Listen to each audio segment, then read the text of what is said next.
بسم الله الرحمن الرحيم الحمد لله رب العالمين والصلاة والسلام على سيدنا محمد وعلى آله وصحبه وسلم تسليما كثيرا أما بعد. Bienvenue à tous dans ma chaîne Passion Courant. Ce soir, nous allons méditer ensemble sur un nom divin. Un nom divin puissant et immense. Ce nom est El Qawi. El Qawi, le fort, celui dont la force ne faiblit jamais. On arabe la racine Pawaya. Al-Of, Wawu, Ya, porte trois idées principales. Tout d'abord, la stabilité. Deuxième idée, la fermeté. Et enfin, l'intensité intérieure.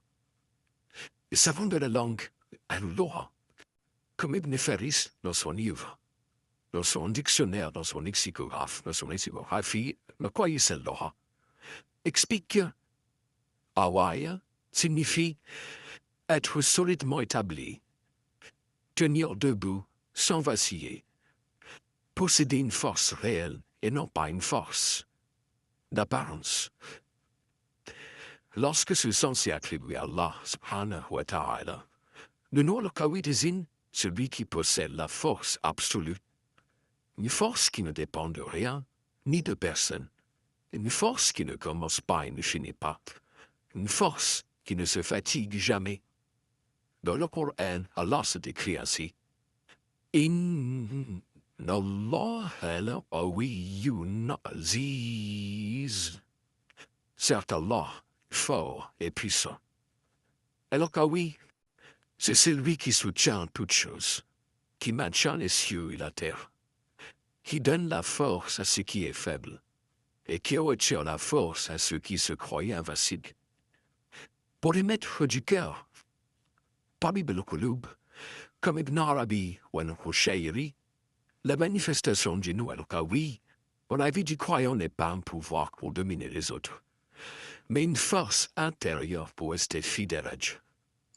Quand Allah se manifeste par ce nom, il te donne la force de dire non à ceux qui t'éloignent de lui, et la force de dire oui à ceux qui te rapprochent de lui. Il te donne la force de continuer à prier même lorsque tu es fatigué. Il te donne la force de patienter même lorsque ton âme veut se précipiter. Il te donne la force de te relever après chaque chute, après chaque épreuve, après chaque péché, après chaque nuit où tu pensais être belge. Les soufis disent, celui qui se croit fort par lui-même est déjà faible. Celui qui se sait faible devant Allah reçoit la force d'El Qawi.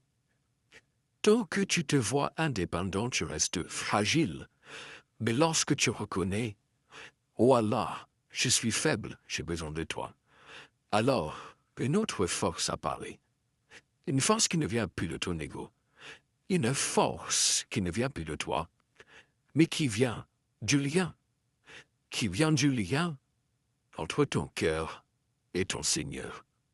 Là où tu es maintenant, ferme doucement les yeux si tu peux.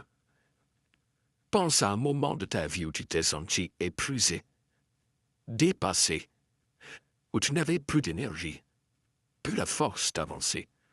Revois cette scène. Et maintenant, murmure dans ton cœur. Yeah, oh oui, yeah, oh oui. Yeah, oh oui, yeah, oh oui. Oh, toi la foi. Donne-moi la force de rester sur ton chemin. Donne-moi la force d'abandonner ce qui m'a détruit. Donne-moi la force de dire la vérité même lorsque cela me coûte. Donne-moi la force de revenir à toi chaque fois que je m'éloigne. Ressens que ta propre force n'est qu'un souffle, et que la force véritable est auprès de celui qui ne s'épuise jamais. Yeah, Allah, yeah, oh oui. Renforce mon cœur par la flou. Yeah, Allah, yeah, oh oui. Renforce nos langues dans la vérité. Yeah, Allah, yeah, oh oui. Renforce nos corps dans l'obéissance. Yeah, Allah, yeah, oh oui. éloigne-nous de tout ce qui nous éloigne de toi. Fais que nous comptions plus sur notre force, mais sur la tienne. Fais que nous nous appuyons plus sur notre ego, mais sur ta miséricorde. Hier, oh oui, ou hier, Martine, sois notre force dans les moments de doute, notre soutien dans les moments de fatigue, et notre lumière dans les nuits de solitude. Amin, amin, amin. Alhamdulillah, ya Rabbil Alamin. Wassalamu alaikum wa rahmatullahi wa barakatuhu. Et la prochaine fois pour un prochain podcast.